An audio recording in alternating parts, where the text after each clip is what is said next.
game, we are going to be having WildHeart. Can I type today?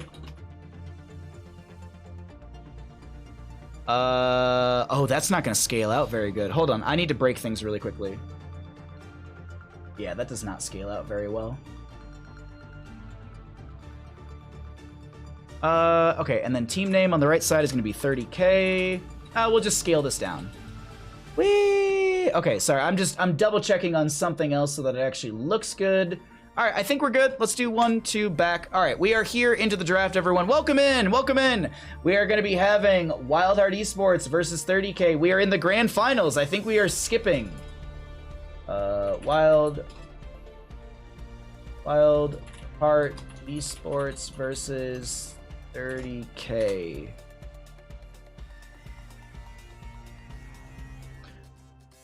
Imagine thinking about your decisions. I mean, Maestro, you're not wrong. Hinterland's best ult. How do I ban my viewers? If someone plays Phoenix, just tell them to pick a good ult. Oh, okay. All right. Well, okay. All right. Okay. All right.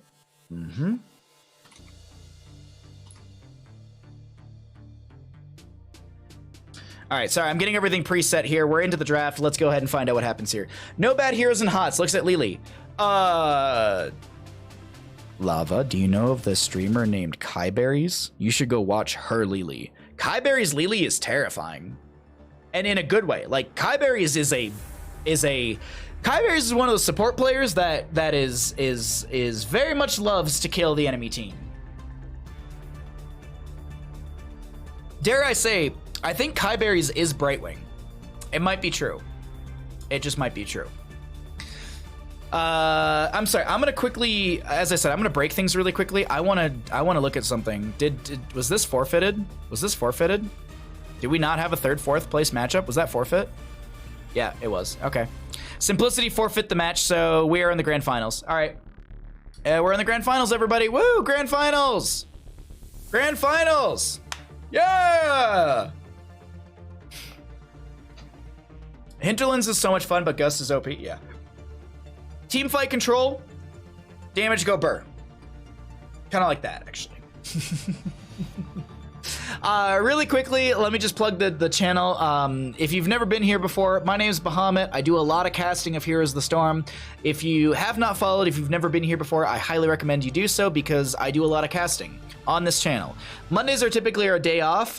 Tuesdays, I do Storm League in the afternoon with my set Storm League group. That's always a lot of fun.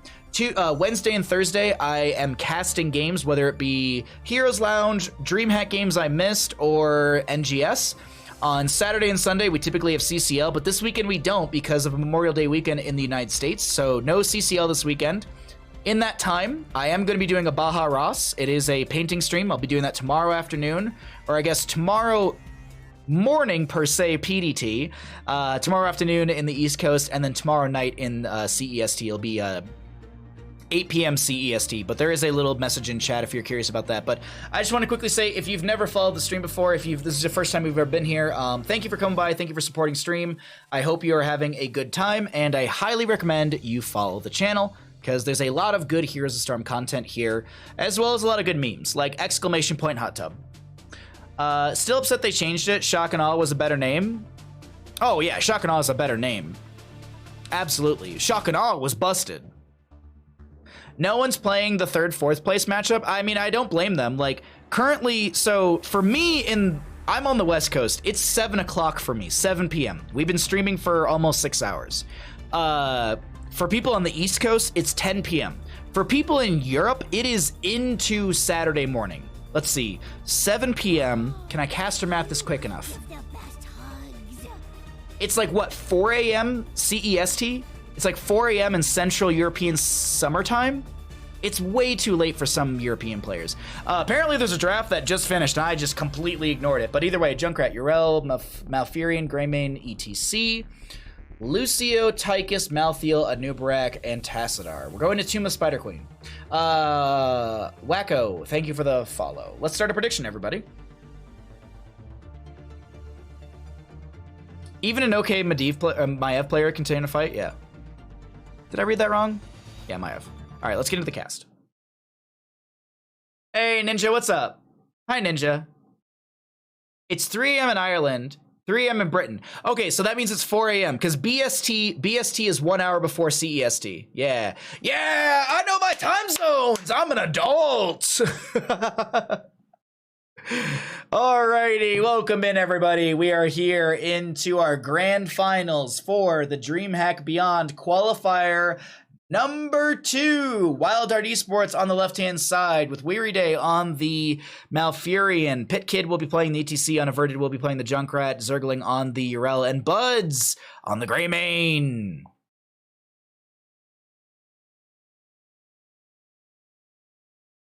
Okay, so yeah, that's WildHeart. It's 30k on the right-hand side. Dino on the Tassadar. Hazuabs will be playing the Tychus. X-Ray will be on the Anubarak. There is no game sound because I'm a potato. Yasu will be on the Lucio, and we are going to be seeing Malthiel played by Liam, if I'm not mistaken.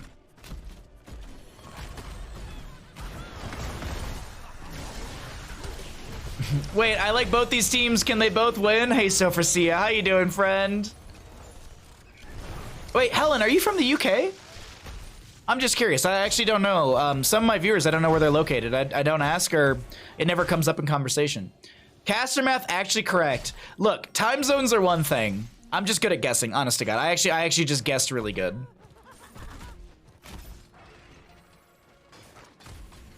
Hazuabs? Talents? Level 1s? What is happening? Nobody predicting? Oh, that's awkward. Why didn't you all predict? What's wrong with you all? It's just channel points. It's not like it's real money. I don't know about all of you, but like when I bet my channel points, I bet a lot of them because it doesn't matter. Look, chat, I'm gonna shame you here for a second. Why are you not spending your channel points? It's as simple as that. I'm over here sitting like, but okay. You do you, chat. You do you. Good luck, everybody. Good luck in your Twitch predictions. Bud's gonna be taking a bit of damage from Dino. No kill. Actually, excuse me. 2 kills in favor for the side of WildHeart so far, and we have a kill from 30k into the Greymane. Too close to call. All Stark has is 99 bandit bucks. You got 99 bandit bucks. I forgot the Jay-Z song, so I don't know the reference all of a sudden. I don't gamble with money, but I love predicting these. Oh, I live in a town with casinos that are literally 15 minutes down the road. I rarely go to them. I don't care for gambling. We'll do, like, once in a blue moon, like, once a year maybe, like, a bunch of us will, like, get together and we'll, like, go down to the casinos with, like, $100 each and spend the day, because you can make $100 last in a casino. It's not hard. And we'll go out there and have like day drinks and stuff like that. But it's really rare because like, it's just, I mean, it's you know, there's a lot of cooler things that we could do. We could go hiking, could go skiing, could go out to the lake. I'd rather go to a beach than sit in front of a slot machine. But that's me, you know, to each their own. Some people love that shit. I need to save my points to feed Bandit a big cookie. But here's the thing. If you have more points, you can feed him more big cookies. Think about it, chat. Think about it. I'm just encouraging gambling. 6 to 5 at our levels. We've had a bit of a back and forth in the start of our grand finals here for the DreamHack Qualifier Beyond number 2. Ugh. I got 99 problems, but a Here's the Storm draft ain't one. Yes, exactly that one. Yes. But a Here's the Storm draft is not one of them.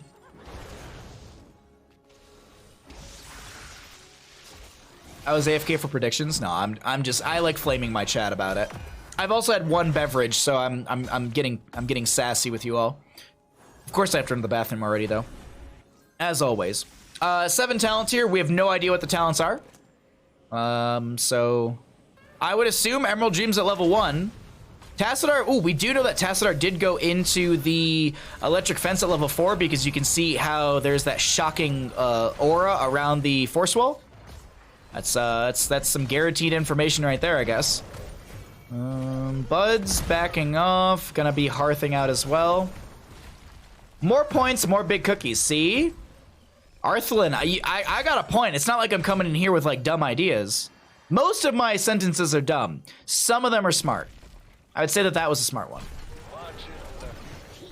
Oh, Junkrat's gonna get picked off. Lucio? Yasu? Monkasteer? Can we just get some, can we get some Bahamut steers in chat? What is this? Why did you go that way? Buds! Unsure of whether to hearth or not. Does get the heal from Malfurion.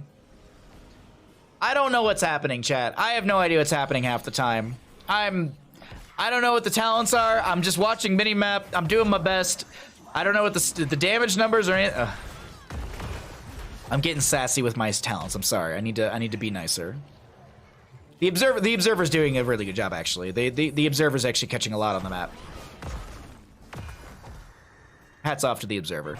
I just want my control one. That's all I want. Okay. Maybe we'll get them later in the game. We can look at some of the talents.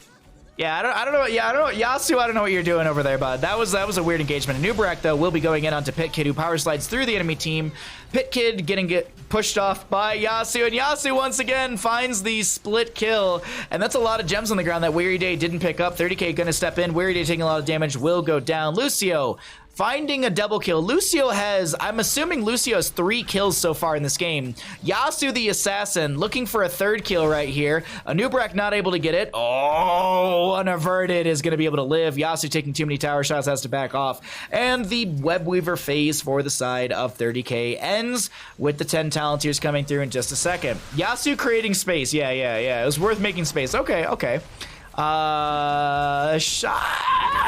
You know, Yasu did make space, you're right. We got the toilet bowl from the Tassadar. Look at the icon, it looks like a giant toilet bowl. Does it not?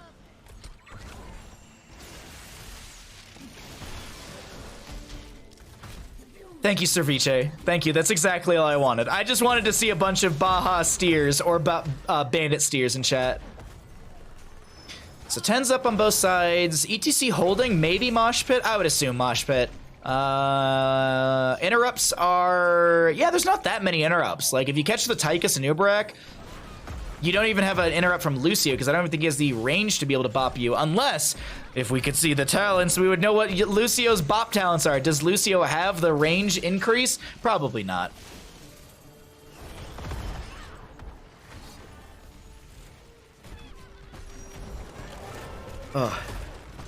Oh, like I want to say this.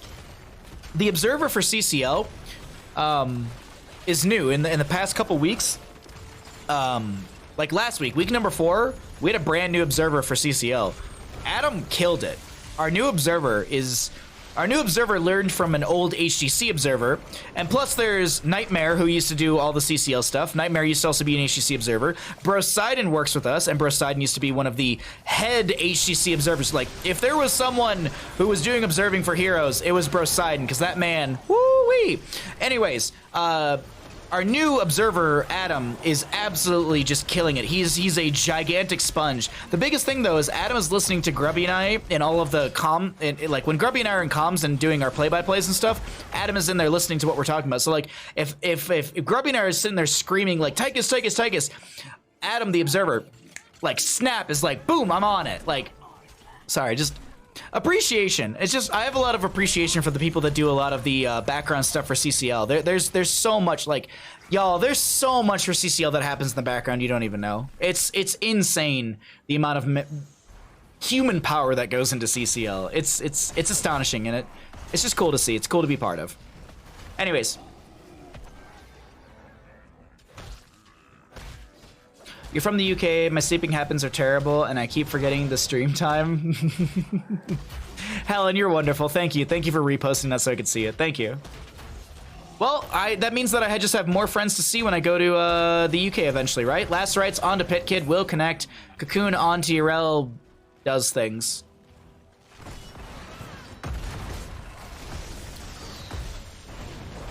Also, the best observers are basically a third cast. I would agree with you, Stark. Absolutely. Adam is really good at listening to what Grubby and I are saying, and he even said that. He's just like, yeah, I took the feedback, because there was one day when I was just like, you're doing a really good job, just make sure you're like listening to Grubby and I. Not in like a mean way or something like that, just like there was like 1 or 2 things where like Grubby and I talked and they were still just doing like observing. which wasn't bad. It was just Grubby and I like to really point things out and like have the camera shift. So it was just really, really like the person has grown exponentially within the last few weeks, and I'm so excited to see what they're able to do for the continuation of CCL as Junkrat will go down. We are 4-8 in kills with 30k with a solid level lead, and it is structurally even on the map. Oh wait, no, Malthio's covering up the mid lane structure. Technically, WildHeart has the structural advantage.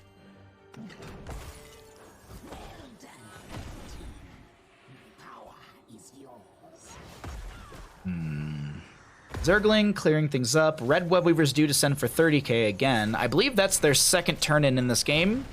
Second one overall. I'll bring you lots of tea. Oh, hell yeah.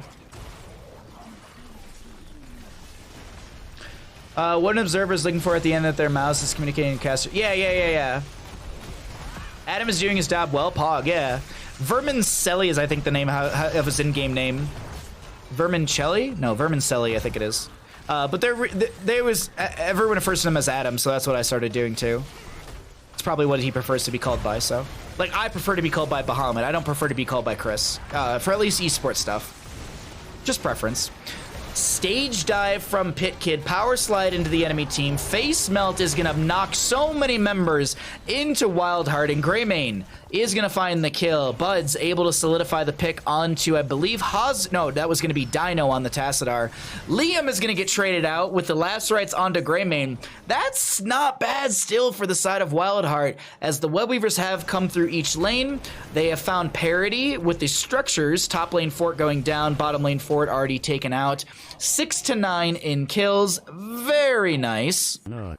And turn-in availability is closer for the side of WildHeart. Boss is up as well, but WildHeart getting pushed in quite hard here. Don't have the 16 talent here either.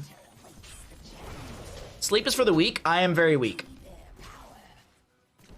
Europeans with terrible sleep schedules unite! Your in-game name can almost be a brand. It very much is. That's also part of the reason I prefer to be called by Bahamut too. But it's also like, even though like, even in CCL stuff, like in Wisdom, like when we have CCL meetings, it doesn't, like, they're not streamed, no one, it doesn't matter, but I prefer to be called Bahamut in those. Like, I call Jules, Jules. I actually call Workhorse, and Gillyweed, Gilly, and Dread. Because I even asked Dreadnought, I was like so nervous about it. Hold on, let me pause that story right there really quickly, as the Nubrak will be able to burrow charge away. X-Ray living just fine right now. I'm assuming, because I haven't seen the talents, he's gone full W build, maybe, not sure. Greymane went in for the throat, as you can see that cooldown on full, cooldown, trying to get the, did find the kill onto Lucio. That's a lot of damage onto Liam. He gets dove on as well. It's a double kill for the side of WildHeart into 30k. But yes, I was so nervous because I had like a semi one-on-one with Dread, and at the start, I had to say something to him, or like I had to like present or talk about something, and I literally just go, Dread, wait, Wade, which one do I call you? Like, I was just so nervous. And Dread, not being the very nice person that he is, he goes, oh, I don't care, you can call me whatever.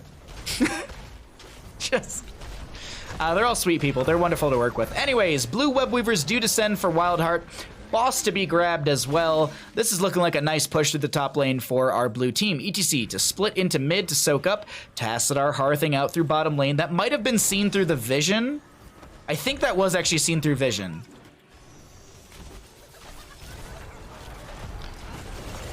So 8-9 in kills. Sorry, I'm looking at like the setup for all of this. ETC has stage dive, right?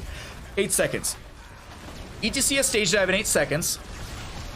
So he can use that to jump into this team fight. But that means that there's a lot of poke potential from the side of 30k, who are able to kind of whittle down the boss. Stage dive onto the back line. That's going to be a black hole to force back the ETC. Cocoon goes out onto the Malfurion. That buys a little bit of time as Weary Day just gets cleared out of that. Zergling gets the Righteous Hammer. Boss will confirm the keep through the top lane. The big thing to note here is the half-health Web Weavers moving their way through the mid lane onto that keep. But Boss is advancing towards core. WildHeart looking to just go for double keep here, not looking to end game. WildHeart's positioning a little on the unsure side. Ooh, we do know that Junkrat unaverted went into the spread launcher. So there's that. I'm being sassy about talents. Hey, Soundbear from the Lucio is going to be used, but awkwardly mitigated before. Greymane went in for the throat just before it connected, so Yasuo took a bunch of damage, but then got the shield. Yrel actually gets bopped back before she gets the Avenging Wrath into the enemy side. X-Ray taking a lot of damage. Budge looking for the chase. Can we get a zoom out on all three? No, okay, doesn't matter. Unaverted living with 2 HP. Last rites, anything? Yasuo finds the Monkasteer in and gets the kill. Zergling gets hit with the last rites, which actually the Ardent Defender comes out just in time to eat that damage for HP. Zergling gets dropped to 50% or so, and they're going to be fine to get out of there. Did you call him whatever? Sure, I did. What's with the standard draft from WildHeart? They want to make $250 over 30K. I actually don't know. I actually really don't know why WildHeart went so standard. Maybe they just want to win the game and be done. That could be it. There is also something to be said about a team that plays non-standard so much that playing standard probably feels fun.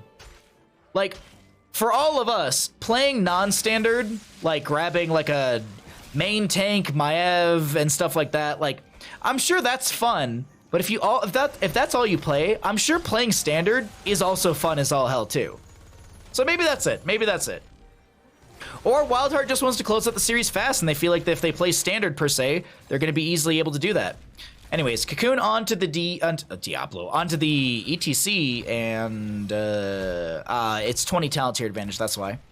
I was like, why is 30K kiting away? It's because 30K doesn't have 20 talent tiers, so they want to play it safe.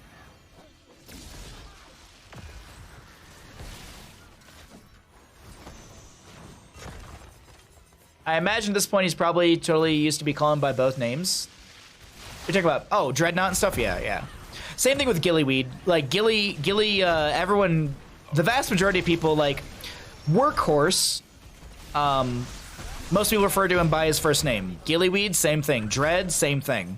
But there are a few people like Casanova and I. Like, Casanova and I will always go Gilly and Dread and Workhorse. That's just us. I actually just flip-flop. I call Workhorse his real name here and there. But when I talk to him, I just call him Workhorse. When I talked about him, I actually say his real name. It's really weird. I know Jules actually called me by my full name once, like not in like a bad way, but like there was like something that was getting presented to us potentially, and I was like, ooh, and she's like, Chris, you can't take part. You have to take a break. And I'm like, dang it. Okay. When Jules wants to make me sure of something, she uses my real name. Other than that, it's always Bahamut. Anyways, I'm sorry. We're very sidetracked this evening in this game right now as Yasuo is doing the Yasuo things. ETC goes down.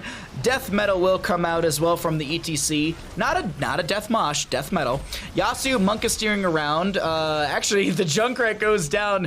WildHeart actually falling apart here with this quote-unquote standard draft. That's a triple kill over to the side of 30K. 30K could actually look to sidewall and end. The death timers are fairly long. There's no keep down, so maybe it's just a keep. Maybe it's a keep plus core. We have to see. Anubrak goes in with the burrow charge. Hey, we got talents! Now I'm just gonna sit here and read talents for a hot second. Give me a second, chat. Oh, Yrel's actually gonna be going into the Light of the Caribor at level 1. Interesting. Malfurion, pretty standard. Greymane, I think fairly standard. Junkrat, extra wound timers at 1, which is interesting, but then you have the spread launcher value, so that's pretty cool. Extra oomph at level 20, etc. Dead finish at the prog rock at level 1, full face melt build with no encore value. Anubarak is very aggressive dive build with extra health, so he wants that big health bar. So he's got the extra healing, or extra regeneration, I believe, from the stacks, and then the extra 500 from finishing out the questing talent. Trader King at level 20, that's pretty cool as well. Tassadar went into the Force Barrier, I believe is the level 20 talent. So you have the increased range and also spawn rate. Commandeer Odin with Big Red Button, that's pretty standard. Bossa Nova for the Lucio, and the Malthael looks pretty standard as well with the no one can stop death at 20. Sorry, I was blanking on the name. Tranquility upgrade at level 20 from Malfurion's interesting too, but that's cool. That's cool. All right, pretty standard heroics, but I had to, or not heroics, but talents. Just need to read through all of these because I was really curious myself. Sorry, I have no idea what's happening on the map. I was just sitting there staring at talents. Luckily, there was no real team fight to be had. Webweavers did descend for the side of WildHeart. There was a boss through top lane. It was a It was a good couple minutes of stuff happening. Not a ton happening.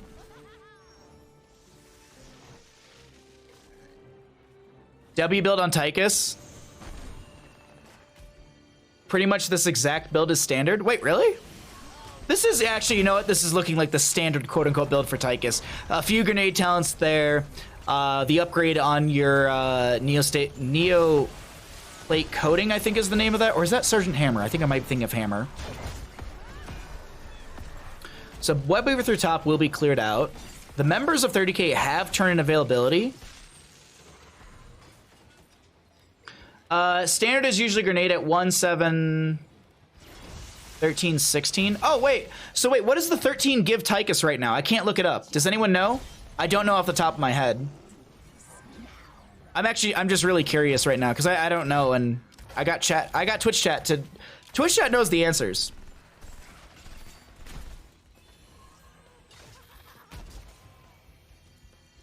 We're on a delay, so I don't know the answer immediately. But that's okay. Who's got the vast majority of the turn-in? Liam does, I believe, with 24 gems. Yeah, X-Ray is right behind that with 12 gems of their own. Is that enough for a turn-in? Caster math? No. X-Ray and Liam have to turn in. Or Zergling. Wait, no, Liam. Sorry, God, I have one beverage and I forget who's on what side, which team I'm looking at, who's where. I think 13 is activatable, 75 spell armor for 3 seconds, 30-second cooldown. Thank you so much. Nubrak burrow charges in. Doesn't find any sort of setup. This is more defensive posturing from WildHeart to deny turn-in right now. 8 to 13 in kills, 22 to 22. 21 minutes. Maybe 22 minutes in a second here. Maybe, just maybe. Unless the game just abruptly ends.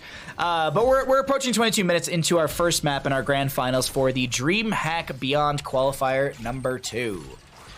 Who's gonna grab this? Who's gonna get this? What's the gate? What's the plan?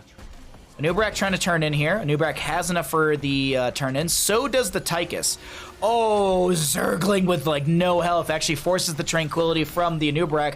Great use of the Impale to slow down Zergling from even getting the Avenging Wrath. Righteous Hammer into the wall with the armor reduction from that level 16 Templar's Verdict, I think it is.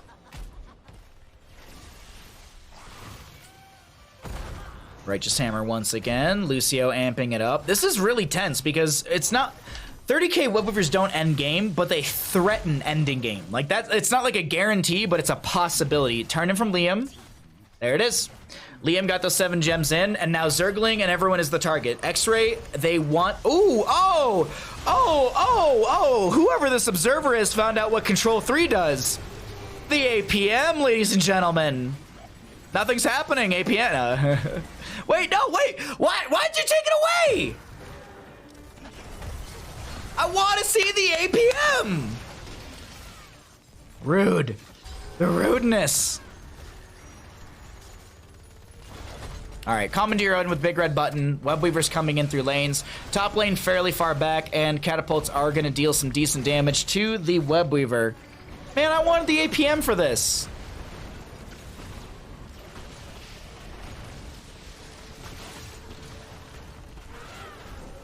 I'm waiting. I'm holding my breath. Where is it? Web Weaver comes in. Zergling jumps in as well. Big red button. Trying to actually zone the enemy team back. A lot of bops onto Hazuabs, who takes quite a bit of damage. Big red button once again. Connects onto ETC. Mid lane Web Weaver cleared out. Gone. Done. I saw the Fs and I got really nervous that something happened in the stream. All right, well, Web Weavers have descended and got nothing. What's your thoughts on Tassadar? His few buffs in the most recent patch pulled him up a little bit. He's strong, and I think rotation heavy base maps. Tomb of the Spider Queen, Infernal Shrines. I feel like those are really good maps for him. I feel like he could actually have a lot of viability on Towers of Doom. Poke potential. to delay an objective phase. Burst potential is huge. So I feel like, as I said, on rotation heavy based maps or 4v4 maps where the solo lane is fairly isolated, Dragonshire is a good example as well. I think those are good maps for Tassadar. Maps like Battlefield of Eternity, I wouldn't prioritize Tassadar. Maps like Brax's Holdout, maybe I'd consider the Tassadar. A lot more poke fight. Force walls are really good for you know, the zone control per se, or even to lock someone in for those control points. So yeah, I think the maps where Tassadar really lacks, it would be specifically Battlefield of Eternity. Maybe Hanamura Temple, I wouldn't prioritize him. I wouldn't prioritize Tassadar on like Warhead Junction either. Cursed Hollow wouldn't be one either, because you're very split on the map. But Towers of Doom, great, yeah. So anyways, I made my point, talking in circles. Sound Barrier from the Lucio comes out. We do have that 20 talents here, Bossa Nova as well, if we remember our talents that we did see a little bit ago. Greymane goes down after the Malfurion. Ardent Defender used by the Urel. Well, great Force Well from Tassadar. 1 second, I have to sneeze. Sorry about that. So the Tassadar upgrade on Force Well gives him more range, so he almost locked in the ETC to find a third kill. But now, boss will be grabbed by 30k. This is a 25-minute game, approaching 26 minutes here. This boss is slapping structures for significant damage. I don't know IDK being able to see what's going on the bottom third of the match, or bottom third of the screen. Yeah, it's anyway, I'm not gonna get into it. I was just gonna talk about, like, that's just how I literally frame my casting or my observing. Is like, it's around that top and bottom. You create a datum. Anyways, Riptire, I believe it does have extra oomph, so they're gonna be looking for 3 heroes with that. Tassadar is gonna be actually burning it down, so 0 cooldown reduction from the Riptire. And 0 value from it also. Boss slaps his way through the top lane keep. Cocoon on to the ETC. X-Ray looking to advance in. Nice Force Wall from the Tassadar to block ETC from getting around or away from the enemy side, but X-Ray takes a lot of damage. Sound Barrier from the Lucio comes out to eat a lot of that burst potential damage into the ETC. The core is starting to fall on the side of WildHeart, and after 26 minutes, near 27 minutes here in game number 1, Greymane goes for the throat, finds the kill into the Lucio. The Anubarak goes down. Malthael buys back in, but it is enough damage from the boss wailing its way through core, and game number 1 goes over to the side of 30k. GG. Well played. All right, y'all look at stats. I have to run to the bathroom so bad. I'm gonna make myself another drink because it was what the hell? All right, no stats. I was actually really interested. All right, everybody, I will be right back. I'm gonna go make a beverage. I wanted to see the stats. Hilton!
Alrighty.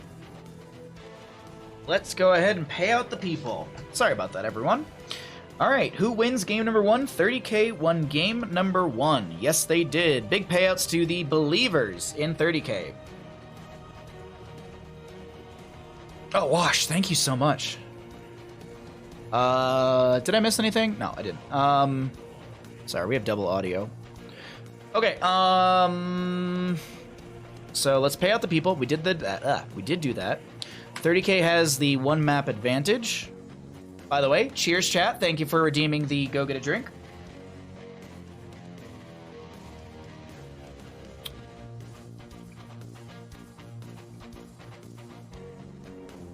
All right, y'all look at stats. I have to run to the bathroom so bad. All right, there we go. Thank you, thank you, thank you, thank you. Thank you so very much for getting this. Wash. All right, check this out. Check it out. Check it out. There you go. There are your stats. Thank you again. I appreciate you grabbing this for us. Lucio had 5 kills. Holy shit. Lucio had 60,000 heroic damage. It was like just about a 27-minute game, so keep that in mind. 60,000 heroic damage. Malthiel had 66,000. Malthiel. Lucio was 6,000 damage less than a Malthiel. Less than 6,000 if you really want to split the hairs on this one. Holy jeez. Hey, Wash, thank you so much for the follow. Glad you're enjoying the content, friend. Lucio had 39,000 damage less than a Greymane. I know that might sound like a lot. Lucio had more damage than a Urel. What? This is insanity. This is insanity. Thank you, Wash, for screen capping that. Holy jeez. Thank you so much, my friend. Thank you. I really wanted to check out those stats. Lucio build DPS. I don't know what the Lucio build is because they don't show the talents. Well, you could look in game for the talents, but they don't show them post. Alrighty. So the members of 30K are on the precipice of taking a 2-0. Hey, Jace, good to see you, bud. Really quickly, as we're about to get into our our next game, I do want to remind you, if you've never been here before, welcome. My name is Bahamut. I do a lot of casting of Heroes of the Storm, so if you enjoy the content you're seeing, I highly recommend you follow. I typically am streaming every day of the week except for Monday. Mondays are my days off. Funny enough, though, this upcoming Monday is not a day off. It's actually going to be viewer games. Monday will be viewer games, starting at roughly 2 to 30 PDT. So that's going to be roughly 5 o'clock EDT, 11 o'clock CEST, or 23 CEST. Tomorrow, boop, we have Baja Ross. Tomorrow's Baja Ross, everybody. It is going to be Aurora Borealis. That is going to be the painting we are doing. It's a black canvas painting, which is very nerve-wracking but exciting at the same time. We are going to be starting that at about 11 a.m. PDT, 2 o'clock EDT, and 20 CEST. So I hope you all come by for that. Tomorrow it is going to be Baja Ross. Sunday I'm actually off because there's no CCL this weekend. No CCL because it's Memorial Day weekend in the United States, and it is a typical weekend off for all of us. So there's no CCL, but there's that Baja Ross on Saturday. No stream for me on Sunday, and viewer games on Monday. I don't know who pushed that button. That was weird. Let's get into a draft, everybody, and find out what's going to happen here in game number 2. We are into Battlefield of Eternity. Welcome in to the DreamHack Beyond Qualifier number 2. On the left-hand side, you got WildHeart Esports, and on the right, it's going to be 30K. 30K looking to take a 2-0 in our best-of-3 grand finals for the second qualifier. Now, I do want to note this really quickly. This means, based off of, well, you know, the fact that we're here in this series, WildHeart and 30K will be qualified through the second DreamHack qualifier. So our 4 teams that have qualified for the playoffs on July 26th will be WildHeart, 30K, Simplicity, and Diamond Hands. All CCL teams have qualified so far. Best players and HOTS? Maybe. No CCL this weekend, baby rage. This will have to hold me over. Exactly. But yeah, as I said, I hope you all swing by for the Baja Ross tomorrow. It's one of my favorite streams to do, but it's also my most nerve-wracking streams that I do because I don't know, it's nerve-wracking to do the painting stuff. So anyways, thank you all for hanging out. Thanks for supporting stream. As I said, if you enjoy the content you're seeing, if you've never been here before, if you've never followed, please by all means hit that follow button. If you'd like to support stream further, or if you're a Twitch primer and you haven't primed yet this month, and you'd like to prime somewhere and get yourself some sick new emotes, you can go ahead and hit your prime here. Anyways, let's get into this Battlefield of Eternity. We're actually getting to the draft. I promise to focus and break this down for you all and provide you quality information throughout the actual draft itself, and not just sit here and meme the entire time and then realize the draft is over. Malfurion will be the first pickup for the side of WildHeart, as WildHeart did ban out the Hogger and Lucio. Uther and Chromie will be banned out by the side of 30k. We need to see a non-Urel WildHeart in WildHeart her. Ah, I see what you're saying, Lionheart. I see. Day, you're the best. I hope you're having a good day, Day. And I hope Trinity is nice and cozy today. I hope Trinity, and I know this isn't the bed for this isn't the best for you, but I hope Trinity has had a lot of cardboard and enjoyment today. Bandit's never one of those dogs that rips apart cardboard, but my neighbor's dog Copper does that. So I'll take empty beer boxes over there and he'll just rip them to shreds, and they're like, Chris, Bahamut, why do you bring this over here? And I'm like, because he loves it. But I also do clean up after Copper. Like, he shreds everything and then I just take everything and throw it in the fireplace. So I am respectful as a guest. Anyways, let's focus in on this. Swollenator, there you go. There's a little thumbs up for you, my friend. Quick, someone break Baja so he misses the draft. Oh, okay, all right. Have you got a fishing emote yet? No, that's probably on the list. I have.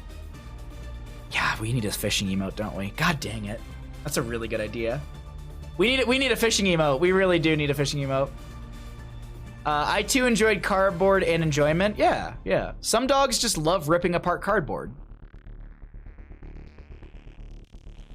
I like the idea of memeing until draft is over. I mean, honest to God, I like hanging out with all of you. I actually, the big thing is I just wanted to be able to talk about what we're seeing here, because we're going to Battlefield of Eternity, so it's Malfurion, D.Va, Hanzo for WildHeart.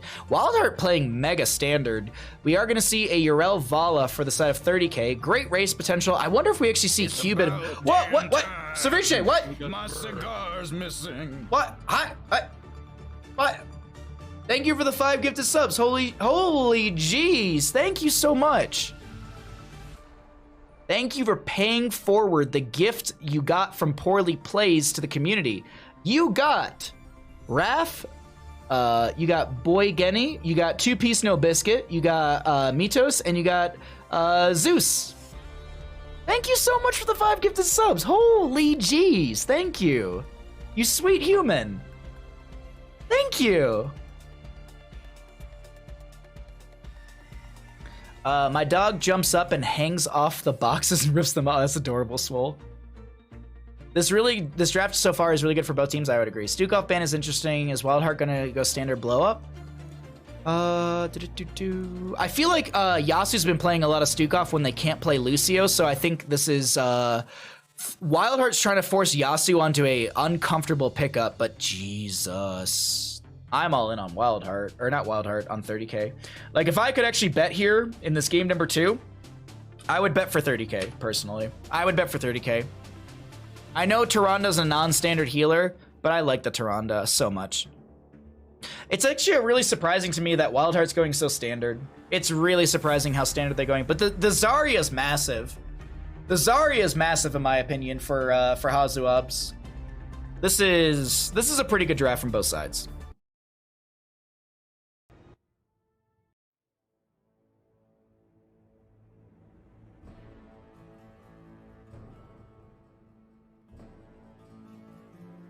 Have WildHeart and 30k played in CCL yet? Maybe WildHeart's holding strats? That's actually a good possibility, Stark. I don't think they played in CCL against each other yet.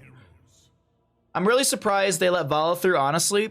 So I talked to Grubby about this, and Grubby was actually saying that Q build like doesn't feel the best. It actually doesn't feel that great.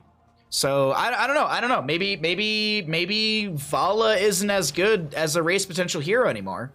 I would doubt that, but who knows? By the way, get your Twitch predictions in, ladies and gentlemen. You probably have 30 seconds left. You probably have 30 seconds left. Get your dang Twitch predictions in.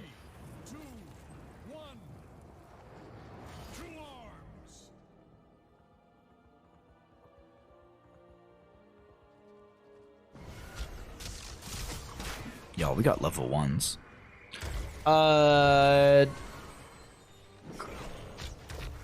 I'm blanking on the level 1 for the D.Va. It's something cooling. Either way, D.Va can use her well basically as an activatable right now. She doesn't actually have to go tap well. Murden going for the dwarf toss or the dwarf block, I believe, at level 1. We do have the hungering arrow for the Vala at level 1, but the puncturing arrow I do believe is the name of that. I'm waiting. I'm waiting. Hanzo, simple geometry. Anubrak is going to be going to the lads. I all in on 30k. Let's go. Oh, damn. Oh, damn.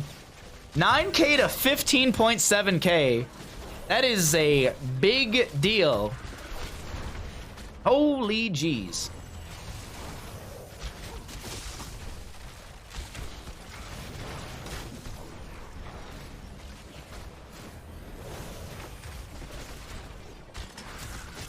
Okay, alright, sorry. Messaging someone back about something. 2-2 in our levels, 0 kills up so far. Liquid cooling, thank you so much. I could not think of liquid cooling. It's very, it's a bit of a struggle when I can't pretend like I know the talent and then I check it and pretend like I'm just giving information to the stream. Uh-oh. Alright, we're good. I went to go sip as I was like, oh wait, there we go. All right, it jumped up.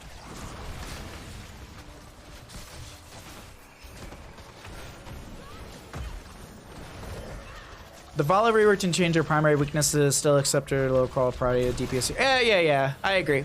Like, I think like a Hanzo, a Greymane, a Li Ming, dare I even say a Lunara would be faster and scales better in their damage into the Immortal race. Like, Lunara, yeah, she doesn't get Nature's Calling until level 4, but you'll have level 4 for the objective phase. So I feel like that scaling is just so much stronger. Vala has a very like steep curve into her scaling in the sense of once she really gets the stacks, excuse me, once she gets level 7 and she can have the extra arrow, that's when I feel like Vala really starts to get exponential scaling. Because by level 7, you should be having...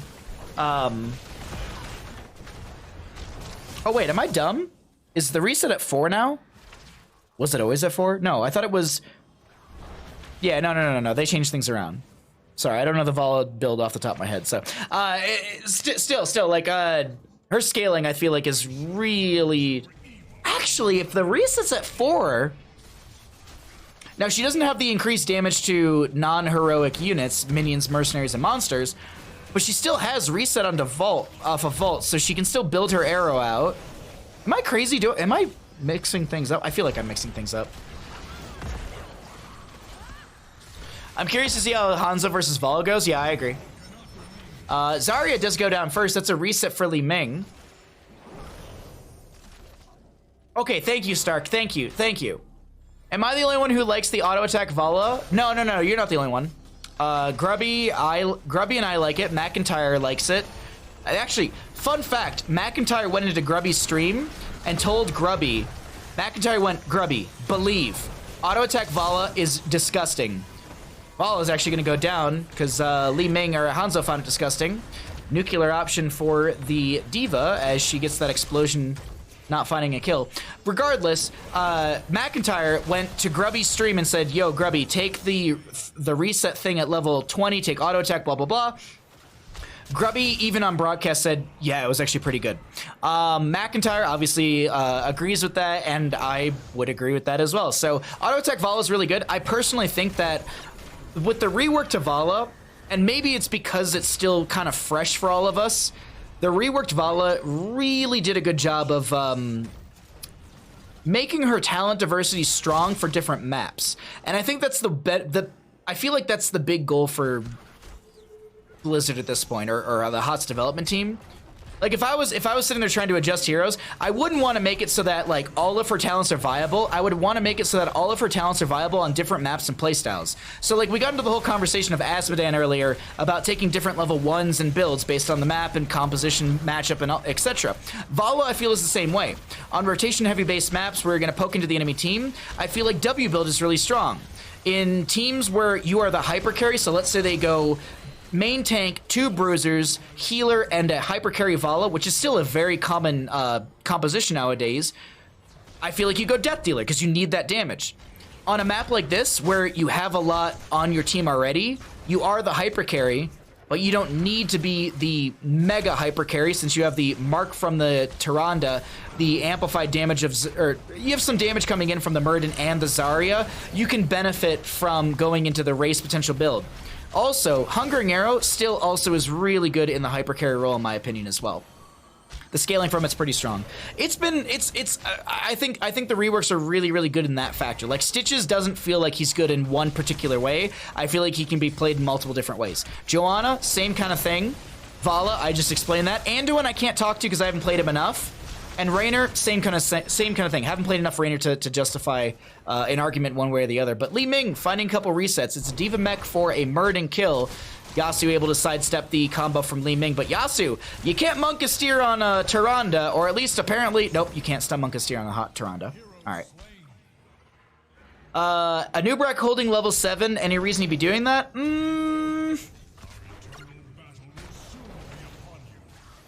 No, I don't know why.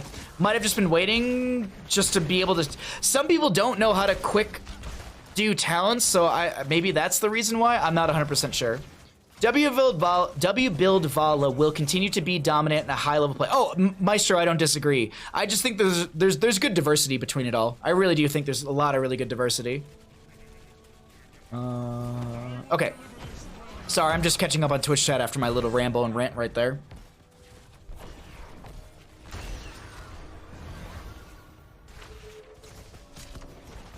All right, Immortal through the center of the map. Halfway phase in favor for the members of WildHeart. WildHeart are playing a blinder. Oh, stream, game. Hey, there we go. Hey, Draco, what's up, bud? Good to see you, Fran.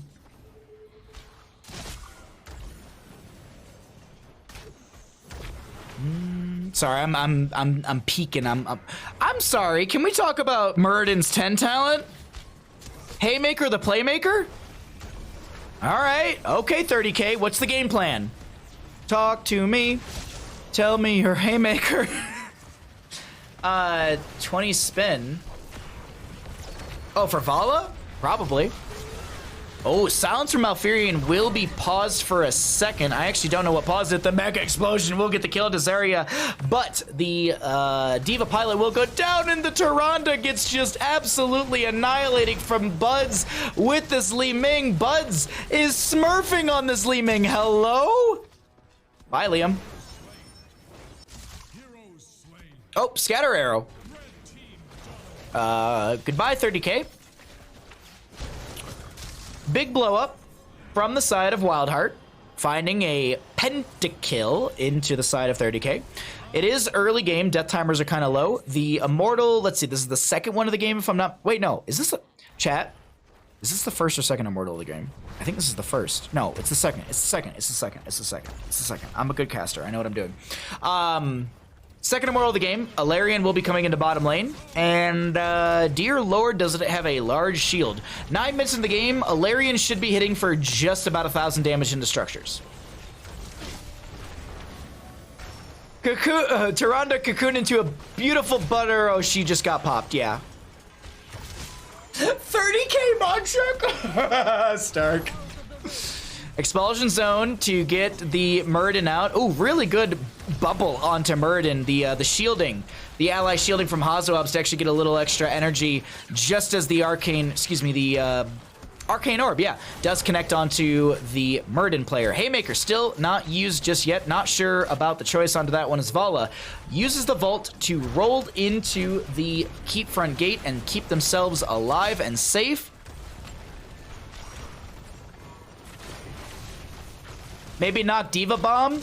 Swole, I could see it, but I don't think it's necessary. I mean, I'm not disagreeing with you. I'm disagreeing with the idea of if it's that. I don't think it's a smart idea, but maybe. I mean, because Diva went nuclear option. Like, you have to step forward. It just doesn't feel worthwhile to me. I don't know. Avatar, it's just so hard to argue against Avatar. Like, I understand Haymaker's good. Don't get me wrong. I'm not flaming the talent whatsoever. That's not. I'm not talking about Phoenix heroics here. I'm talking about Murden heroics, and Murden I have more respect for as a hero. The Murden Avatar form I feel like would just be more useful into a burst-based composition like the 30k, but I guess maybe 30k is thinking, or WildHeart, sorry. Maybe 30k is thinking that Avatar isn't gonna save them from the burst, so maybe Haymaker is a better displacement tool. It's hard for me to make an argument for it. We'll have to see how it all works out. Liam dives in the back. Oh, the web wrap, the cocoon. It shuts down Murden from doing anything. Unaverted is able to rip an arrow back into the enemy team. Mech explosion from the Diva. Shadow Stalk from the Yasu as Hanzo gets annihilated. Haymaker onto the Diva mech. Puts her in an awkward spot, but she boosts her way out. Ooh, really good Sentinel from Yasu with the Harsh Moonlight from level 13. Getting the armor, excuse me, the damage reduction plus the movement speed reduction, as well as you get that little tiny model size, which is always adorable. And, oh, interrupt onto Liam's jump once again. Lunar Flare will come out from the Tyrande.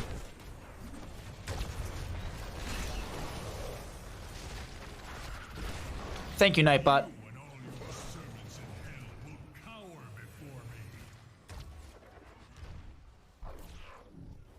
Respect for Candy Murden? No, it's the worst skin.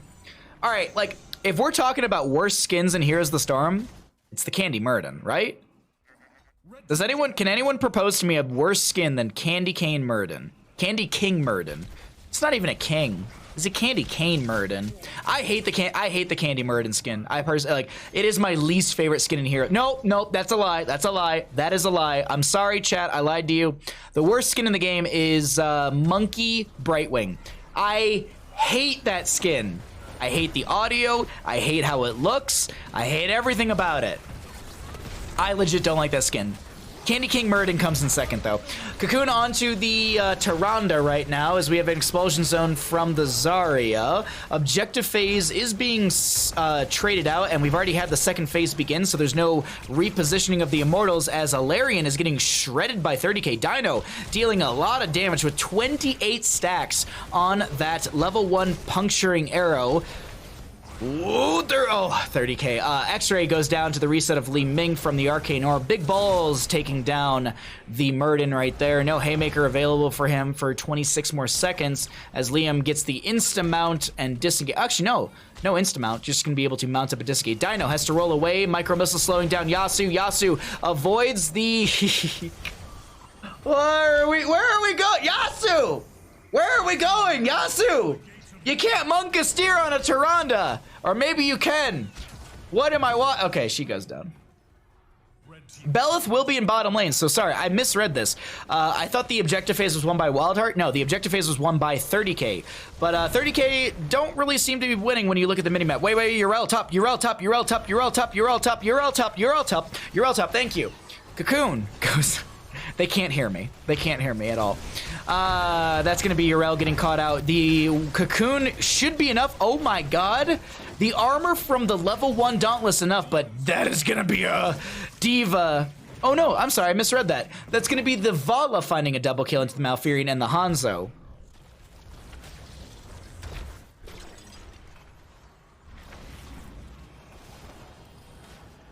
That's all I think about when I think of worst skins. I'm assuming you mean the Monkey Brightwing. Sexy Chromie is kind of weird, though. Oh, yeah. Sexy Chromie, nah, it's fine. That's whatever. It's Monkey Brightwing takes the cake. Candy King Murden, second place for worst skin. Third, I'd have to do some digging. I will say this, best skin, it's gonna be the Greed Cho'Gall. I mean, all them nipples. All right, there's a Haymaker that does disengage the Diva Mech explosion, so Haymaker value. 40-some second cooldown onto it.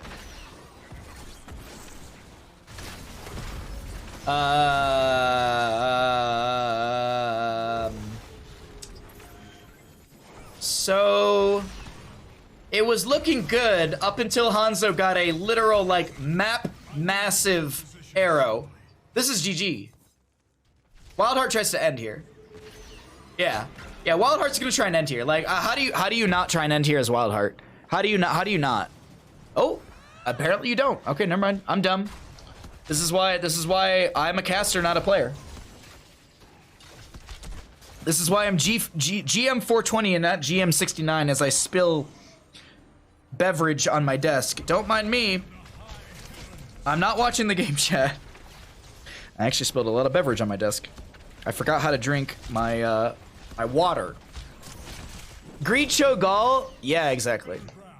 I really like the basketball Asmodean. The dunk sound is great. I agree, Draco. Actually, that is I would say legitimately my favorite skin in the Heroes of the Storm is going to be the dunk skins from Asmodean. Those are my favorite skins. The Cho'Gall one is a tight second place because 12 nipples. I mean, how do you argue against 12 nipples?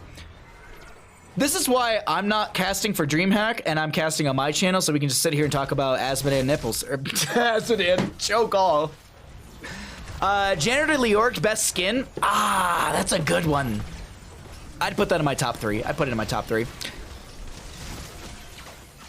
See, I'm glad I can sit here and talk about skins with you all as we have a T-Tor's arrow from Hanzo just off into the distance. Bottom lane is technically ending in favor for WildHeart. Ladies and gentlemen, I feel like we go to a game 3. I have this weird gut feeling that we go to a game 3. Unless 30k can turn something around this fight. Okay. Zergling loses mech. Buds is dumping out a lot of damage. Malfurion gets a Twilight Dream that I don't think connected onto anyone. Weary Day actually, I honestly don't think Weary Day got a silence onto anyone. That's a double kill for the side of 30k, and I said 30k had to make some sort of play, and they're doing it right now, chat.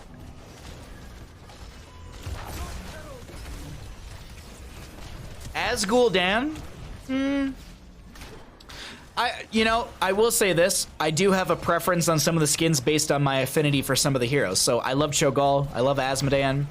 I don't play a lot of Leoric, but I do think Janitor Leoric is like at least top 3 in Heroes of the Storm, period. Regardless of if you play the hero or like him, I think Janitor Leoric is top 3. Thematically, in the skin, and also with the abilities too. You know, like the Buried Alive having like the little urinal spilling out water. Like there's like slight animation details that make the Janitor Leoric so good. If they took the time on the side of the development team to do the same thing for the Overwatch cosplay skins, like if Vala had her strafe go die, die, die, that'd be super cool. I would love that. If maybe you go to bite someone as the Junkrat Roadhog, not Junkrat Roadhog, I'm sorry.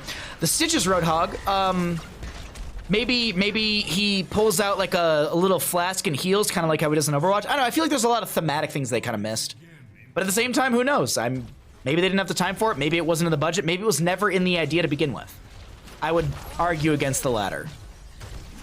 I would say it's probably the second one, probably not in the budget.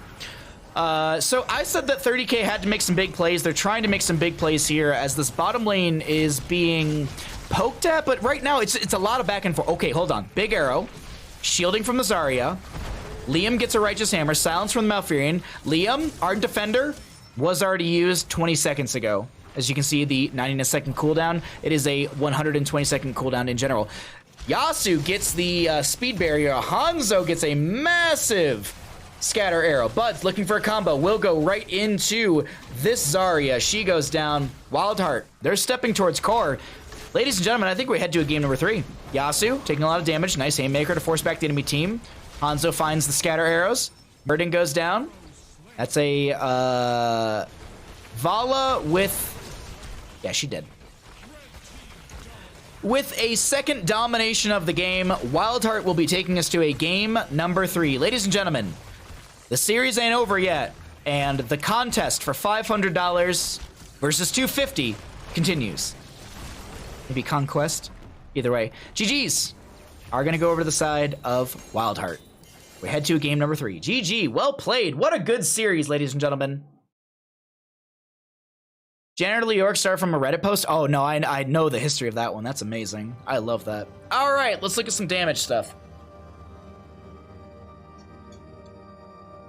Okay, this time, Yasuo not able to smurf on their hero. Bala with 75,000 heroic damage. But let's talk about this Hanzo. Unaverted's Hanzo. Hello. Unaverted. Woo, doggy. In a 0-minute game, Unaverted managed to get 96,000 heroic damage. I don't know how this guy is an MVP of CCL with 0 minutes into a game. Custom games have bugs and stuff, and so we don't see the timer. But that was roughly what? Like, that was a near 20-minute game, dare I say? All right, well, the payouts are big. WildHeart takes game number 2. Payout to the WildHeart believers. I blinked and I missed Vala dying. Oh god, yeah, Looney Tune. How close is game number 1? Seems WildHeart have the edge. Game number 1, I would say game number 1 was very, very 30k. Game number 1 had a Yasuo dealing 60,000 heroic damage as a Lucio. DreamHack scheduling, please? Wait, what do you mean? What do you want to know about this DreamHack? What do you want to know, Archanis? I got you. I saw him on Hanzo and bet Wild to win. Oh, Swole, I don't disagree. I bet all on WildHeart, not convinced by Tyrande.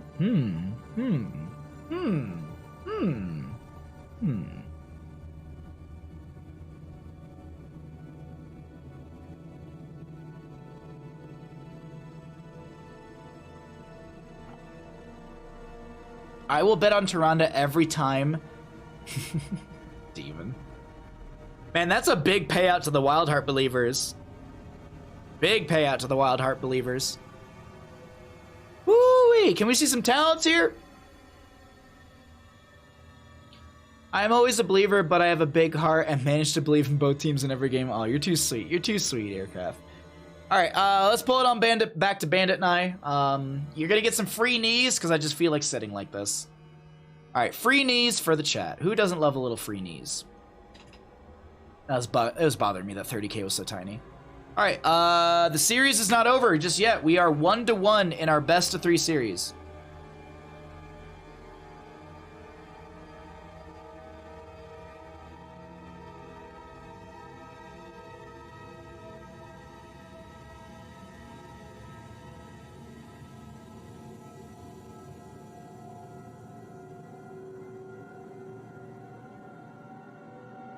I don't know how to spell legit.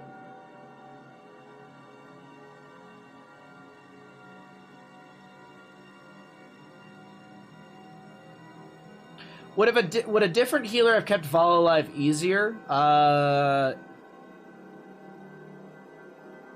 personally would have loved to see an Ariel. I personally think Ariel would have been awesome for the for 30k. The question is, does Dai know how to play Ariel? I would assume yes, but who knows? I was 100% 30k. Now I'm not 100% 30k. As a Tyrande main, Swole, I think, yes, she does really heal. Free knees! Free knees!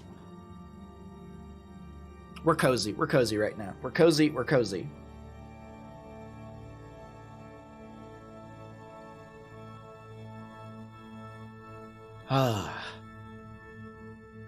Today have been fun games, everybody. Today have been some fun freaking games. Okay, now, all right. Okay, let me look at my timer. It is 7 hours and 4 minutes. Okay, so I'm gonna do a Twitch ad very soon, okay? We're gonna do a Twitch ad. The reason we're going to do that because it gets rid of pre-roll, which means you have to watch an ad. I'm very sorry. You could subscribe and not see ads, or you can sit there through the ad. What's going to happen here is that if anyone new comes into the stream, they don't have to watch an ad. So I want you all to sacrifice your ad viewership for others, okay? Thank you. So I have to wait 30 more seconds so that way you all hear this. And then there's going to be 30 more seconds of me explaining it. You're going to see an ad. If you don't see an ad, you're just awkwardly hearing me talk about ads. But we're going to run ads so that way incoming viewers don't have to watch the ads for the DreamHack. Because we're getting to the grand finals. Last game. How old is Bandit? He's 7 years old. Bandit has turned 7 years old today. Yeah, thank you, Stark. All right, 2-minute ad starts now. So there you go. I don't need another beverage. Like, we're ready to go. We're ready to go. Like, I got half a beverage. I hope you all have a beverage for the next game, whether it be water, tea, beer, gin, soda, whiskey. Drink responsibly. Drink some water. If you have to drive, don't drink and drive. Don't be an idiot. Taxis are cheaper than a DUI. I know a few people who have gotten DUIs, and trust me, you don't want one. One of my friends, here's a great example of why you should never get a DUI or drive drunk. Well, one, don't do it because you're an idiot if you do it. But two, my point stands. My friend got a DUI, and he actually had he had a family member do all of his legal stuff. So he had no legal fees per se, outside of state legal fees, blah, blah, blah, blah, blah. But he didn't have to pay for a lawyer. He was driving a 1996 Chevy Malibu. Not a very expensive, crazy. It's not a top-of-line car. It's not a bottom. It's middle of the road. It's a family sedan. $4,000 or $400 a month for just his insurance. Just to have a DUI insurance. It's $400. Don't drive drunk. Don't be an idiot. Call a cab. That's my PSA. I don't know what my tangent went into, but either way.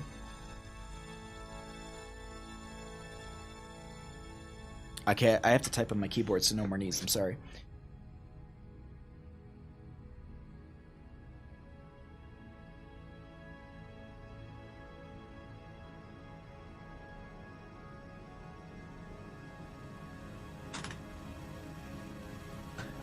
Oh. Funny thing, I'm watching on my phone for text chat and watching on the stream on TV since some of the ads are saying, ah. I've actually known a couple of people that do that. I actually do that all the time myself. Okay. 4,000? No, sorry, I misspoke. $400 a month for car insurance. We got a draft, everybody. We got a draft. Final draft of the evening.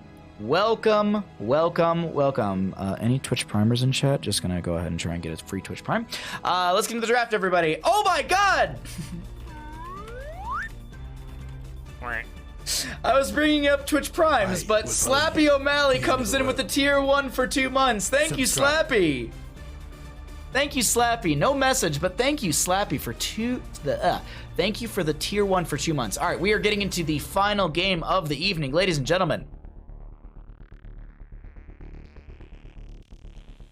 Sorry, I'm reading Twitch chat. Or drink and don't drive. Even better. Don't do it.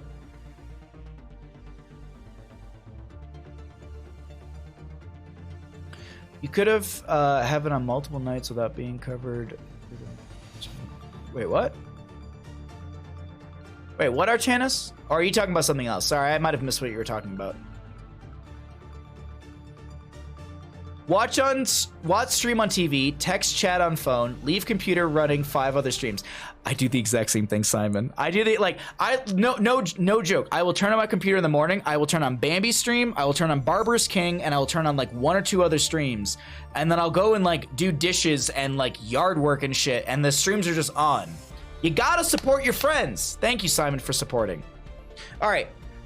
The ads are targeted? Usually the ads are targeted. All right, my final PSA, don't drink and drive. Don't be a fucking idiot. If you do drink and drive, I have no respect for you. Period. Fact. I don't care. And if you leave my channel because of that, you're dumb. I have a big, massive gripe with drunk driving. It's the dumbest shit. Don't do it. Cabs are cheaper. Lives are more important. Don't be stupid. Let's get into a draft, everyone.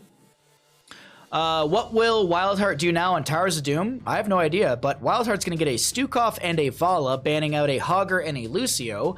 We have got an Uther and a Nubrex Sylvanas for the side of 30k with a Medivh and a Malfurion ban.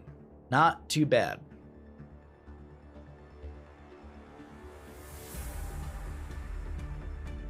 Don't drink, don't drive. Yeah, just don't go anywhere. Drink while other people drive. Depending on your country, I would encourage it. Depending, like in the United States, don't do that. Maybe in Europe in some places, I guess it's okay. I actually, like, when I went to Romania when I was, it was back in 2009. No, it was 2007. I went to Romania for the first time in a very long time. And I remember I went rock climbing in the Carpathian Mountains with my cousins, and we were driving back to Cluj, where our family is, and I remember my cousin cracked a beer in the passenger seat, and I go, Angel, you can't do that. And Mircha, the driver, turns around and he goes, oh no, it's okay, Christopher, as long as I don't drive, as long as I don't drink. And I'm like, wait, is that real? Who knows? I don't know. Someone who's Romanian in my chat could probably answer that. They probably were lying to me, but they passed me a giant beer and I couldn't say no because I was like 15, 16. I'm like, it's beer. Why not? I mean, woo. Is Bandit limited to how many big cookies? Yes, yes. He's only allowed one big cookie. Hot tub and a drink? Wait, what?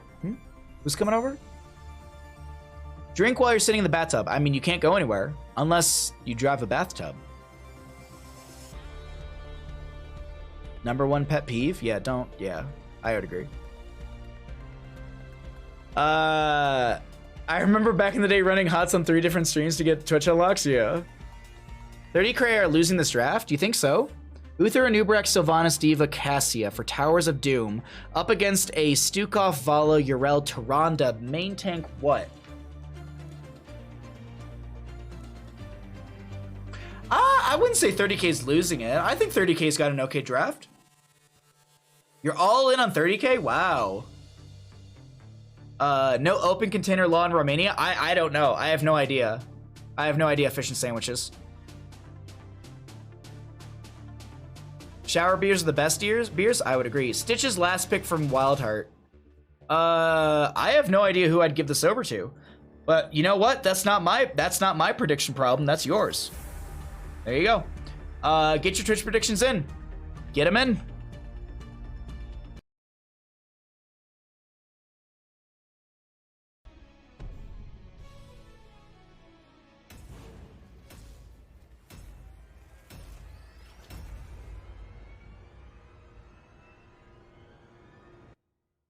Final game of the evening, ladies and gentlemen. Time to get your Twitch predictions in. Final game of the evening. I want some big Twitch predictions. Let's get those big Twitch predictions.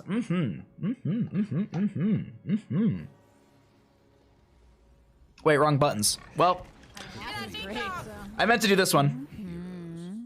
All right, we're here. We're into our final game of the evening, ladies and gentlemen. Oh my God. I keep burping because of gin and sodas. On the left-hand side, we got WildHeart. We got Weary Day on the Stukov. Buds on the Tyrande.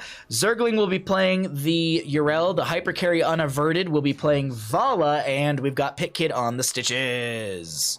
5 a.m. Let's go. The sun is rising, as 30k will be in the red here, or orange, however you want to break it down. Dino will be on the Sylvanas. We'll be seeing Liam on the Diva. X-Ray is going to be on the Anubarak. Yasu, Monka steering on the Uther, and Hazuab's on the Cassia. I believe that is everyone right there. It's P already. What is that? I have no idea. What is P already? X-Ray, what do you mean? Oh my God, 21k to 12k? Jesus!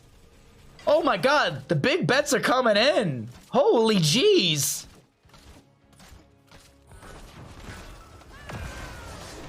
With 5 seconds left, I am looking at 22 Holy jeez, that's some big bets. Okay, y'all, that's the biggest bets we've had in this channel. Thank you for spending your bandit bucks, everybody. Thank you for going all in on this matchup. Thank you for supporting the heroes of the Storm community as well as the DreamHack Beyond Qualifier number 2. Both of these teams have qualified for DreamHack playoffs, which will take place on July 26th of 2021, obviously. But here's the big thing, chat. WildHeart and 30K, they're vying for a $250 difference in prizing. First place takes home $500. That's $100 of pizza money to the side of the winning team. And the losing team in this best of 3, well, they're going to take home $250. So a little less pizza money for that second place team, but the second place will also qualify and has already qualified for DreamHack Beyond playoffs. Exciting. Whales rolling into the DreamHack stream. Indeed. Indeed. This is tough, but I took, for my 30K bet, WildHeart did not punish the solo support Uther. It's a new dawn, it's a new day, it's a new life for WildHeart. That's a good way to put it, Lava. I want Unaverted to win, but I will think 30K's draft is way better. I could agree with that. BRB Coffee, redeem the hydrate. Yeah, I can do that, bud. Delicious. Thank you. Thank you. Thank you. And thank you all once again for the insane support tonight. You have broken me. I have been half-casting these games. We've been mostly just sitting here chatting with chat for a lot of the games. Talents? Yeah, I have no control of the game right now, Giggle. Unfortunately, I am not in the game. I'm currently casting off of a live feed, so I have no control over the camera, the talents, anything. It's you know, it's been pretty good. It's been pretty good. Can we get any control ones? Any mod checks? Any control ones? First objective phase will be up and available. We are 3 minutes into the game. Hook comes out from the stitches from Pit Kid. X-Ray has to burrow charge away. Sapper camps will be cleared out in the bottom lane. Actually, one Sapper does remain in favor for the side of WildHeart, as the top lane is still being contested. Liam going for the channel. Zergling looking to stall things out, but Dino has the sustained damage. Liam gets the channel on the left-hand side. Weary Day and crew, can they make the rotation onto the right-hand side quick enough, or will Liam get a free channel? I would expect not. Can we see some talents? What kind of Vala do we have? The sheer fact that she didn't actually, the sheer fact that Vala didn't multi-shot in that combo is leading me to believe that this is going to be a Q-build Vala. Also, because we saw 2 Hungering Arrows come out. So by deduction, we know that the reset on Hungering Arrow is at level 4. If they're that prioritized on getting 2 arrows out, maybe we see Monster Hunter at level 1? Puncturing Arrow at level 1? I forget. Yeah, Puncturing Arrow. Monster Hunter is the scaling ability.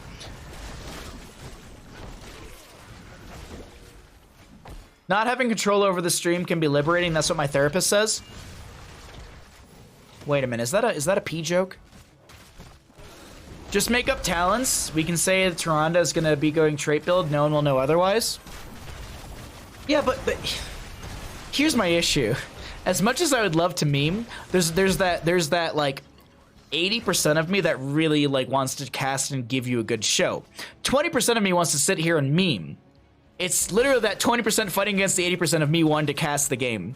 Right now, it's just rotations between lanes. It's whatever. It's just soaking up experience. Yo, Zergling might have gotten caught out right here. That's going to be a stun from Uther. There's going to be the jump from Urel. Great body blocking from Liam, but the sidewall is the only thing really threatened in this situation.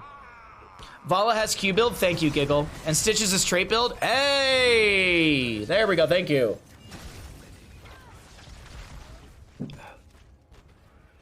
Vala just secure. How are you all seeing this? I'm gonna head to sleep. I'm dozing at my PC. Thanks for the fun night. Take care, everyone. Thank you for coming by, Helen. Thank you for the gifted subs. Thank you for the support. You're a wonderful human, and I hope you have good sleep. Stitches can't complete the Devour quest that quickly, Kenny. The Devour quest is 100 stacks, so no, it's impossible. Literally impossible to finish the Devour quest at level 1 this quick into the game. It's 100 stacks. Oh, I see. Chat's memeing for me. I see. Wow, I can't believe Stitch has finished out the gift of the embalmer already. Show me talents! Please! I just want to know talents. Oh, good interrupt onto the objective phase from Buds on the Tyrande. You can see Stitch's HP and his armor from his level 1. Oh, that makes sense. I don't think 30k can take a 5v5. Sustained the sustained healing from the side of WildHeart's really annoying. Also the burst healing as well. I'd love to know if Weary Day has reactive ballista spores or not. Okay. All right, so camp for bottom lane grabbed on the side of both teams. D.Va doing top lane soak things. Oh, you're right. Yeah, there's that plus 15, so that makes us know that we know. Makes us know we know. So we know that it's the patchwork creation at level 1, right? Gorge? No, Gorge? Oh no, it's Future Bile. Hello? That hook was so good, I was expecting a Gorge because it was just like, why otherwise would you hook? Ball Lightning comes out, finds the kill on Davala, 30k, tries to take the fight, will be able to get the Divine Shield onto Anubrak. There is going to be the Future Bile. D.Va has micro missiles point blank into the face of Pit Kid. D.Va has to boost away. And single altar phase coming up in the bottom lane next, not announced just yet, but dang, is this looking good for 30k.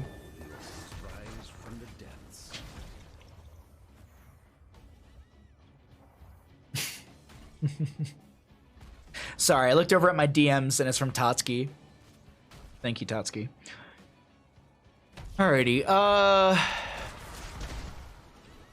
13 talents here right around the corner for the side of 30k. Single altar face bottom lane. 30k should have this.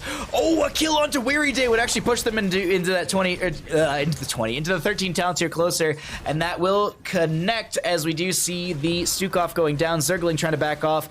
No bell tower conversion on either side. Actually, bottom lane looking still fairly healthy for the members of WildHeart, but Unaverted's health bar looking a little low. Bud's healing is on point, and the channel is not happening just yet. Zergling finds the destruction onto the mech. 13 talents here still not achieved. D.Va doesn't have any sort of good to go. As the D.Va does go down, we do have Stukov spawning and working his way back from core. Ball Lightning comes out from the Cassia, and Buds, the Tyrande actually, is going to be stepping up, and this is WildHeart just annihilating the members of 30k. 30k gonna lose all 5 members. Hey, we got some talents. Vala gonna be going into the multi-shot and hungering arrow at level 7, which is interesting. I mean, interesting as in like I like the adaptation, since you're gonna be, because you don't need Monster Hunter at 7. So if I'm not mistaken, if you multi-shot someone and then you hungering arrow them, that hungering arrow does 25% extra damage to that target because they're slowed. That's really good. This is actually a strong Vala. The Stitches went into the lone talent at level 7, which is going to be 15% of Stitch's maximum health. If he devours someone, is going to be returned as shielding. So long as once you devour someone, your E actually gets you back up to full. Really, really cool talent. Oh, that's a big hook. Mech explosion. The pilot form from the good to go from level 13 will have that little torpedo dash, so Liam's able to get away from the enemy team. Little divine shield was forced from the Uther. 90-second cooldown onto that one. Bottom lane bell tower goes over to the side of 30k, or back over to 30k, I do believe. Yeah. 50 stacks on Cassia Q. Wait, really? Oh my god, that's a lot of damage. It's a lot of beef.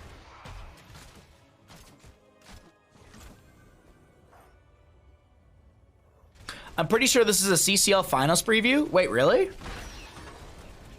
But this is DreamHack. I'm confused. Dark Souls voice. Ooh, they're squished. Never mind, they should keep taking 4v5s. Diva's Dragon Blade build should be good against Stukov. I don't know if that's a meme or a truth. Divine Shield on pilot form Diva. I mean, hey, it kept her alive. If that Divine Shield didn't come out, she would have died. Oh. Yeah. I believe bell towers are traded out right there. Urel's going to be a target for the top lane dive, but Zergling's fine. Zergling had the Righteous Hammer channeled up. They have the level 16 Templar's Verdict, which is just armor reduction. Yeah. Urel was in zero chance. I don't know why there's these. That's the second attempt from 30k to try and dive the Urel. Dino with the short distance hunting wave from the Sylvanas was just perfect right there. Pit Kid does pop the Putrid Bile. Vala gets hit with the Cocoon from the Anubrak that is advancing on the front of this team fight. Wailing Arrow from Sylvanas does come out. I believe that connected for a second. Zergling coming in from the top lane or mid lane. Jumps in. Liam's Diva Pilot, or excuse me, Diva Mech is going to go down. Pilot form going to have that Concussive Blast. Ardent Defender used by Urel. Triple Alter Phase will be coming up next. Big dive in from Anubrak, but that was more or less to save the Sylvanas. Not the case, and Cassia goes down. WildHeart looking like a turnaround potential game. Please, my stacks. Whose stacks?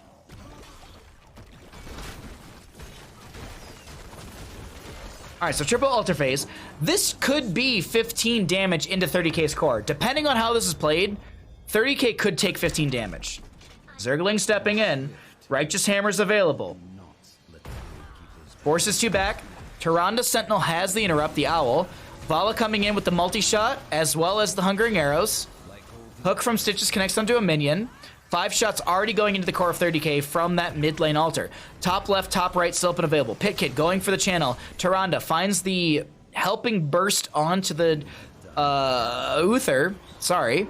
And no way, this is insanity. We're going for 19 core damage? This could be 19 core damage. That's the most I've seen during an objective phase. Ever. Jesus. WildHeart running away with this latter half of the game. 9 HP. We are talking, chat, we are talking about a core that just went from 28 HP to 9. To 9. Usually I'm just like, oh yeah, if they get the triple alter phase, they're gonna get 15 damage. Usually I say that and it's like 10 to 4 sort of trade. You know, it's 2 for 3 or 2 for 1. 3 plus a boss? I'm losing my mind. Oh my god, the hook plus the... What? WildHeart, while they do lose the Vala in this, the communication and the snap from the Tyrande there to get the Lunar Flare was so good. Really, really good mechanical skill. Doesn't play out the same way that we'd expect, but dear lord, was that well done by Pit Kid. As well as, I'm blanking on who's Tyrande. Bud's on the Tyrande. Righteous Hammer from Zergling, who did flank in this fight. Tyrande does go down. Bud's out of this engagement. Liam and crew looking to make something happen in the late game right now. Before 20 talent tier is achieved by WildHeart with a solid quarter level lead, half a level lead. Mech explosion from Diva. No nuclear option either. Single alter phase through the middle of the map. This could be 5 shots in favor of 30k. Looks like it will be. I love a Towers game. Me too. Towers of Doom is my favorite map for situations and gameplay like this. We don't see gameplay rotations, team fights, in my opinion, like we do on Towers of Doom. I love this map. It's such a chaotic map. A slight difference, small exchange of resources. Josh, you're putting it so very simple. These hooks have been insane. I'd agree. Tyrande has landed like 5 of those hook plus stuns in the game. Those are really good though. Whether it's 5 out of 30, like I still think they're really, really good. I think I might lose all my bucks. I don't know. I think it's anyone's game still. And I think I just proved my point with that, with what we just saw. Dear Lord, ball lightning from Cassia does come out. She does have, no, she doesn't have infinite ball lightning. She has like, I think it's Titanic, right? Not Titanic Might, that's Garrosh. It's Titanic something, right? Titan Killer, it's Titan Killer, I think, for the Cassia, which I don't know why. Why not go infinite ball lightning? I guess the split is fine. Maybe they're not finding as many ball lightning continuations as they expect. Who knows? I'm sure someone knows. It's not us. Hook? Nope. Sentinel does scout out the camp that Tyranda's on.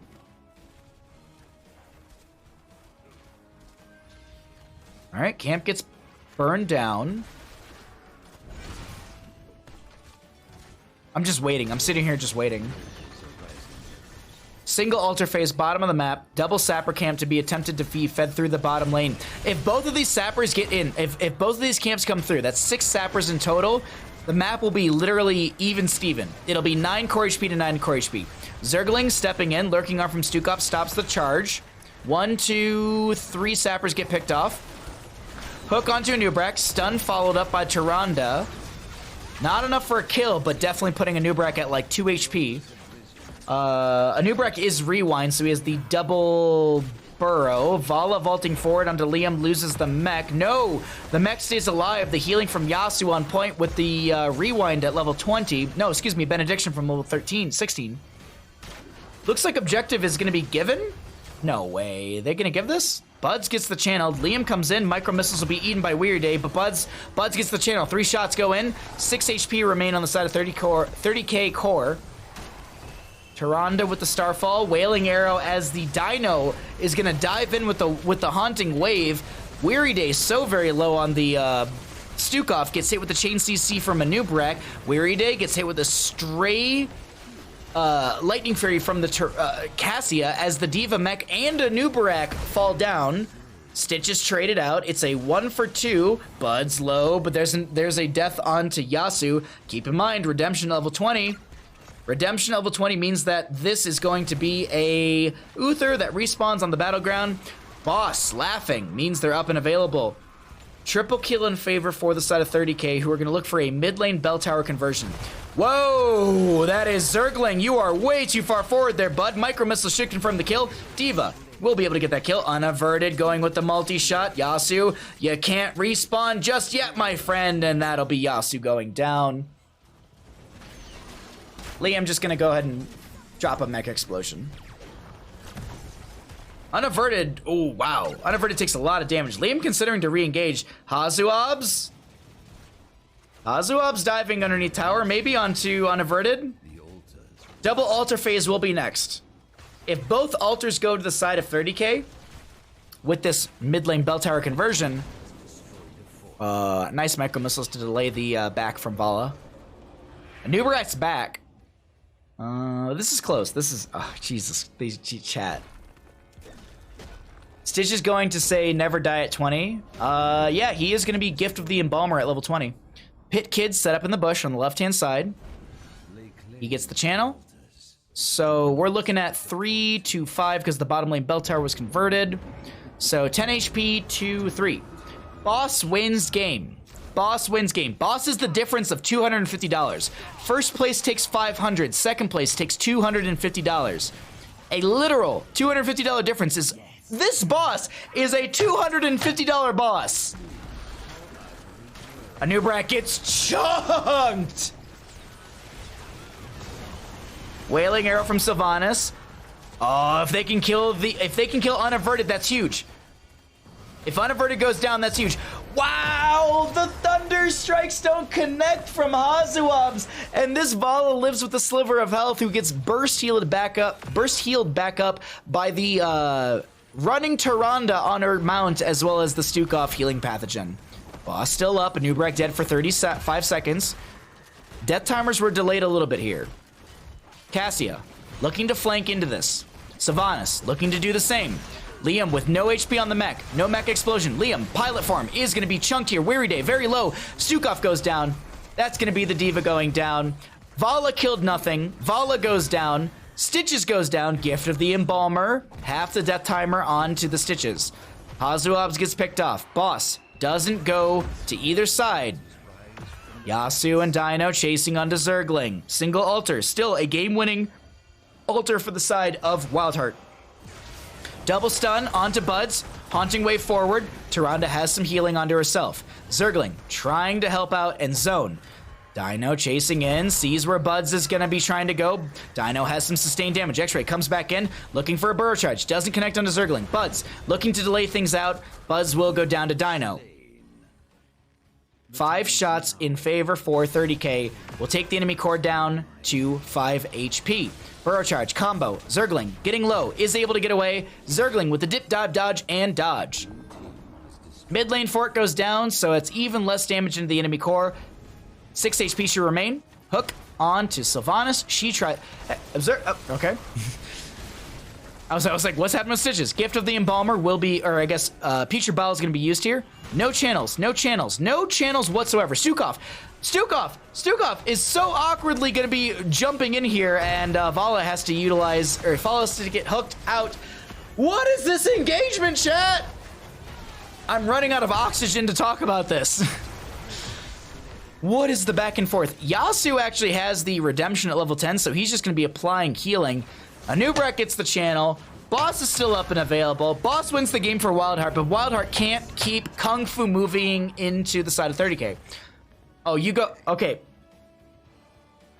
If this is the way the game, the series, the matchup is going to end, I love it. So Boss won't be contested. It's going to be 2 HP to 3 HP. Next altar phase is what? Single? Double? What? Whatever. Give me a preview, Matt. I want to know. Because we don't have the preview just yet. Single? No, it's double! Oh, it's going to be a close game, chat. This is a good game. Who's driving this flying umbrella? Not me. I don't know. I'm watching a clean feed. I have no control over anything right now. If I did, we'd be looking at a lot of different things stat-wise and on the map, but that doesn't matter. The Observer's doing a really good job. Mecha Explosion comes out from D.Va. Dino needs to back off. Urel's sticking on them. There's going to be the Bolt of the Storm from the Sylvanas. There's no Unyielding Despair, I believe is the level 16. I think I'm blanking on that, actually. Hook from Stitches connects onto a minion. Unyielding Despair, that sounds wrong. Hey, Day. Yeah, Day, this game is, People Eyes. It's a very Monka Giga. Wait, did they show APM at a point? I'd be showing APM. We've seen APM in one of the games. Big team fight will be breaking out. This is going to be the Starfall from the Tyrande coming out. Anubrak will be dying first in this. The Ball Lightning comes out from the Cassia. No Infinite Ball Lightning. Ball Lightning as the Stitches goes down, but he had the full Gift of the Embalmer. 10-second cooldown. I believe it was a little bit more than that. Straight from the Vala with the level 20 upgrade. Massive shove from the Stukov does come out. Bud's trying to go for the channel. Neither of these altars would be channel, but it's looking like WildHeart gets the channel. WildHeart will take game number 3, and WildHeart is going to be taking the series in a 2-1 fashion. GG! Over the side of WildHeart, they take the series 2-1. They take first place in Qualifier number 2 of the DreamHack Beyond Qualifier number 2.